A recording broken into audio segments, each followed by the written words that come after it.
Mr. Morrison, I think what is most remarkable about your testimony is the acknowledgement that immediately after the Vice President met with President Zelensky in Warsaw, you witnessed Gordon Sondland meeting with Andrei Yermak, top advisor to President Zelensky, and then immediately thereafter, Sondland told you that he had informed the Ukrainians that if they wanted that $400 million in military aid, they were going to have to do those investigations that the president wanted. And you were later informed, and this is also significant as you've testified here today, that the Ambassador Sondland had a subsequent conversation with President Trump and informed you that it wasn't going to be enough for the Ukrainian Prosecutor General to announce the investigations the president wanted. President Zelensky had to do it himself if he wanted to get that aid, let alone the meeting in the White House. Now, you've been asked to opine on the meaning of the term bribery, although you weren't asked to opine on the meaning of the terms high crimes and misdemeanors. But bribery, for those watching at home, is the conditioning of official acts in exchange for something of personal value. The official acts we're talking about here are a White House meeting that President Zelensky desperately sought, and as you have acknowledged, Ambassador Volker, was deeply important to this country at war with Russia, to show the United States had this new president's back. That meeting was important. That meeting is an official act. The military assistance is even more significant because Ukrainians are dying every day in their war with Russia. And so the withholding of military assistance to get these investigations, which you now have acknowledged, Ambassador Volker, was wrong for the president to request. The idea of withholding that military aid to get these political investigations should be anathema to repugnant to every American, because it means the sacrifice not just of Ukrainian national security, but American national security for the interest of the president personally and politically. Now, my Republican colleagues, all they seem to be upset about with this is not that the president sought an investigation of his political rival, not that he withheld a White House meeting at $400 million in aid we all pass on a bipartisan basis to pressure Ukraine to do those investigations. Their objection is he got caught. Their objection is that someone blew the whistle. And they would like this whistleblower identified. And the president wants this whistleblower punished. That's their objection. Not that the president engaged in this conduct, but that he got caught. Their defense is, well, he ended up releasing the aid. Yes, after he got caught. That doesn't make this any less odious. Now, Americans may be watching this and asking, why should the United States care about Ukraine? Why should we care about Ukraine? And this was the import, I think, of the conversation, the now infamous conversation in that Kiev restaurant with Gordon Sondland holding the phone away from his head because the president was talking so loud. What does the president ask in that call the day after the now infamous call he had with Zelensky? What does he ask in that cell phone call? Not whether the Rada had passed some new anti-corruption reform. No. Are the Ukrainians going to do the investigation? Meaning it's a Biden. And Sondland's answer is they're going to do it. They'll do essentially anything the president wants. Well, what's more telling is the conversation I think that Sondland has with the Foreign Service Officer Holmes afterwards, in which the president says, basically, Donald Trump doesn't give an expletive about Ukraine. He cares about the big things. And Mr. Holmes says, well, Ukraine's at war with the Russians. That's kind of a big thing. And Sondland's answer is no. He cares about big things that affect his personal interests. This is why Americans should care about this. Americans should care about what happens to our allies. We're dying. But Americans should care about their own national security and their own president and their own constitution. And they will need to ask themselves, as we will have to ask ourselves in Congress, are we prepared to accept that a president of the United States can leverage official acts, military assistance, White House meetings, to get an investigation of a political rival. We prepared to go there. I don't think our founding fathers would have wanted us to go there.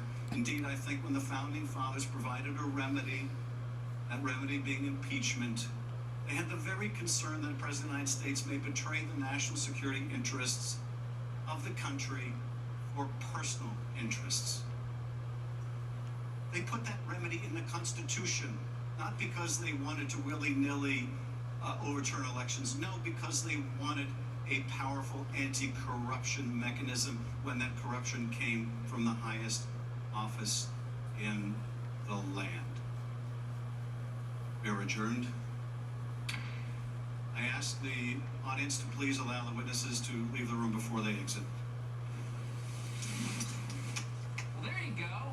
That went on basically all day, the impeachment hearings on Capitol Hill.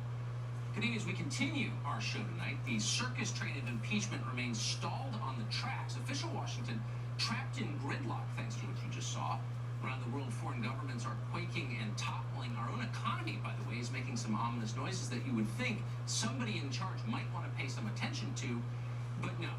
Here in Washington, our leaders remain transfixed by what you just saw. Transfixed by figures like Alexander Vindman, a U.S. Army officer who played the role of star in today's hearings. I know. I was like, oh, it's out. She's something up to no good if she is quiet. Offer everybody Kleenexes. Uh-huh.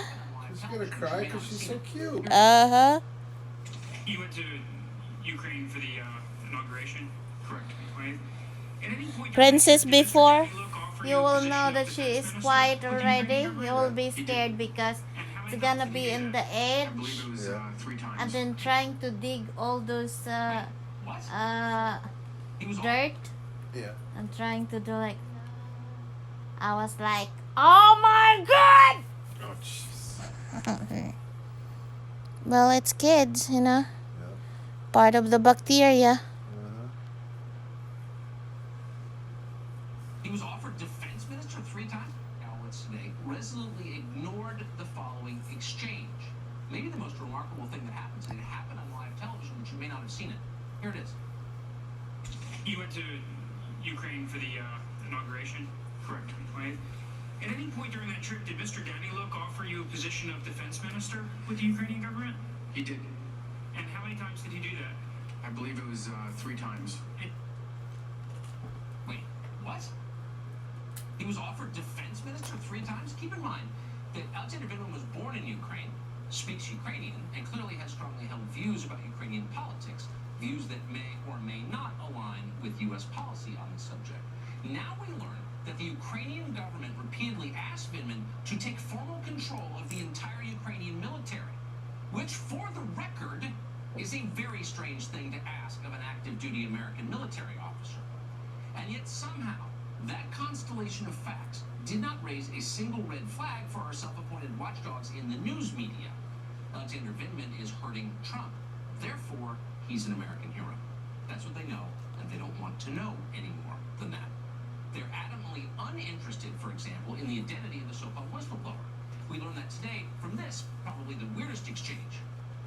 Watch Vindman's cryptic description of the man with no name. I spoke to 2 individuals with regards to providing some sort of readout of the call. And what agencies were these officials with? Department of State, Deputy Assistant Secretary George Kent, who is responsible for the portfolio Eastern Europe, including Ukraine, and a individual from the office of an individual in the intelligence community. An individual in the intelligence community. Well, who is that exactly? Devin Nunes wanted to know. Sorry, Adam Schiff, who by the way has claimed not to know the identity of the whistleblower, interrupted to block the question. Watch this. As you know, the intelligence community has 17 different agencies. What agency was this individual from? If I could interject here, we don't want to use these proceedings. It's our time, I know, Chair, but we need to protect the whistleblower. Please stop. I want to make sure that there's no effort to out the whistleblower through the use of these proceedings. Identity of the whistleblower. That is not the purpose that we are here for, and I want to advise I'll the witness leave accordingly. this like this Now, for wait a second. If you're trying at home 30 to follow minutes. the logic 30 chain, minutes. Who's that? ask yourself this. I'll keep If Schiff update doesn't once know the I watch whistleblower, I know, it gives me nightmare. how can he know Thank that you. name is about to be We'll revealed? see if it goes okay. No, you could ask the same question of Alexander Vindman. Hello, good morning. Well, this is just an update. The result of my hair. So, medyo hindi siya gaano na ayon sa kulay na gusto ko. May black pa rin, pero ito dito medyo brown siya. Pero may resulta. So ang ano ko lang kasi dito medyo brown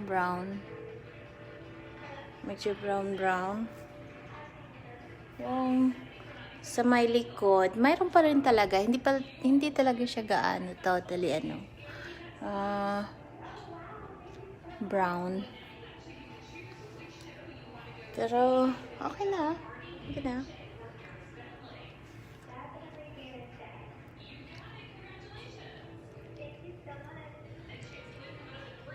So yun, hindi ko siya dinaday ko siya without bleach.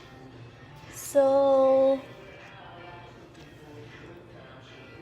anyone, nakakatakot kasi baka hindi ko matansya pag nilagyan ko ng pag dinaday ko na with bleach. So ito yung result. Tsaka yung yung blonde dito nawala. Para nag-change siya ng brown. Parang semi-red. Ganon. Pero maganda. I like it. So, thank you guys for watching. And you guys have a wonderful day. Bye-bye.